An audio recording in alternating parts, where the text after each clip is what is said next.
Hello, thank you for joining me. I'm Flora, the 97-year-old speaking out, and apparently you found me. Okay, when I watched the No More Kings witnesses last Saturday, it was an overwhelming thing to see. Unique in my experience, and I've seen quite a lot of witnesses, processions in the street, protests, but this was something different. No kings. I found myself thinking about kings, and especially about one king, probably the most evil king that England had ever had 800 years ago, and that was the wicked King John.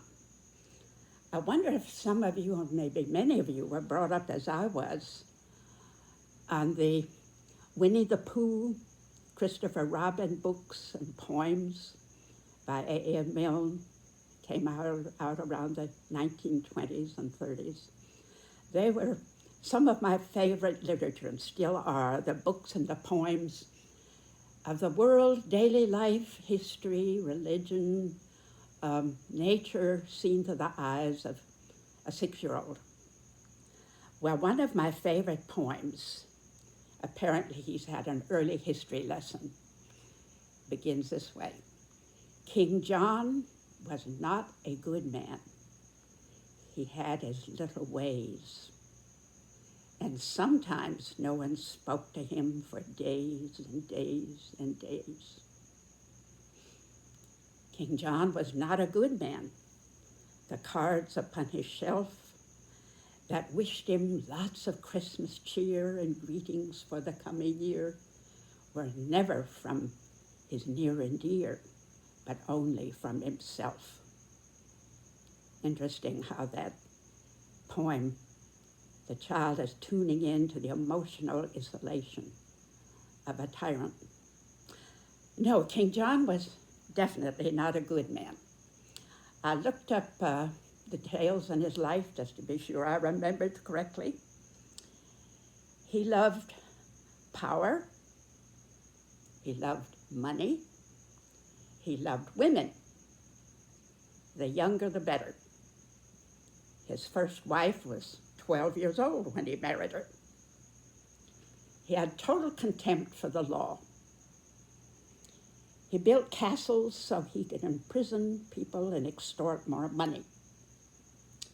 If a city disobeyed him or tried to revolt against him, he would immediately send in his soldiers to quell them in the way they quelled people 800 years ago.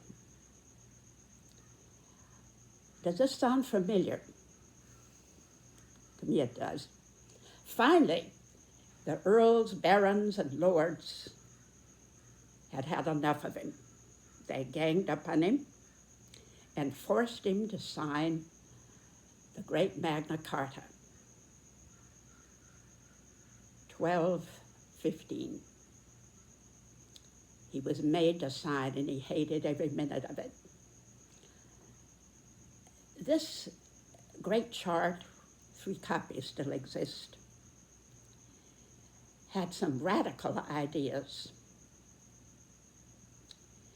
that no one is above the law, including kings. That everyone condemned of anything had a right to trial by jury. And no one could be imprisoned without cause. No one extorted to give money. It even had a woman's rights addition to it, that widows could not be forced to marry again. He had a way of marrying wealthy widows to his cronies, who would then own the property of the women. No more of that. Well, of course, as I said, he hated it. He tried to rescind it later on, came back, and in the centuries that followed, it was kind of batted around, sometimes ignored, sometimes enforced.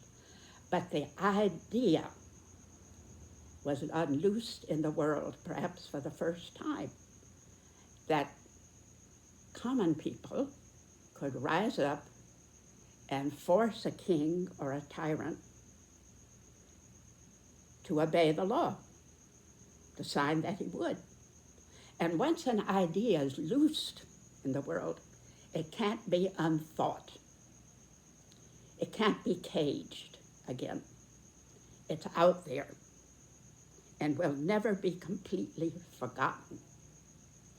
The Magna Carta came to represent the radical idea that the people can assert their rights against oppressors, and that power of government must protect those rights. And that idea is a foundation to our own Declaration of Independence and our Constitution. In other words, we the people have the right to stop toxic power. Toxic power. That's the kind of power that dehumanizes both oneself and others. That's the kind of power that sees other people, human beings, as objects to possess, to control, to use, to vent upon, to project upon. I had an experience of toxic power when I was 16. Interesting that I still remember how it felt. I had my first paying job as assistant to a camp director, a camp for girls. And as her assistant, the power was invested in me to force certain laws of the director of the camp. And I remember the delicious glee with which at night, after lights out, I went around with a flashlight, shining them in the tents and telling girls, some of them my age, now girls, time to quiet down now. Felt delicious. I'm afraid it had a lot of toxicity in it. Never once did I think of those girls as people like me. How would I feel? They were my objects to command. Yeah. All right. Toxic power is over against committed power. Committed power. And that's expressed in the scriptures. The greatest among you shall be your servant. The greatest among you shall be your servant. Yeah, we need power. We need our army. We need the police force. We need CEOs at business that have to make laws, sometimes enforce those laws. But it becomes toxic when we don't realize that's a human being we're talking to or taking to court. As human as I am. It's not the sort of power that puts a mask on and throws you to the ground and handcuffs you and takes you off to a prison-like encampment. I'm wondering, well, the so-called elite among us, we don't have earls, barons, or lords, or dukes. Will the elite that we might call the Congress members or the cabinet of the president members ever get the courage to stand up to the most toxic, cruel, greedy power ever to govern our nation and say, stop, enough? I wonder how many of you have read the Lord of the Ring series by Tolkien or seen those wonderful movies. The whole thing is dealing with power both dedicated, committed, as well as toxic and sometimes demonic. If you've seen them, you remember the scene in which the wizard Gandalf, who's overcome his own temptations to toxicity, is standing to protect members of his group who are fleeing a demonic power totally out of control. It's called the Blaylogue.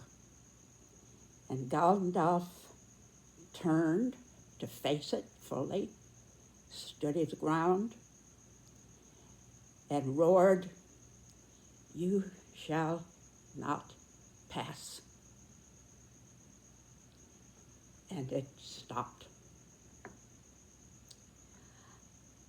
I feel we the people, can use these words of dedicated, committed power in our courts, our streets, our schools, our towns, our states, our families, and perhaps most of all, to ourselves. I think many of us have a potential King John within us. And when we find ourselves tempted to use others as our objects for control, and it sneaks up on us, it's good for us to find out where it's coming from, what triggers it off. I could talk for several more hours about, to put it mildly, the dysfunctional home life of King John when he was a child, which is not an excuse, but an explanation. When we see it rising in ourselves, it's good to figure out where it comes from. But then to say, I will try to heal you, but you shall not pass. Thank you for being with me.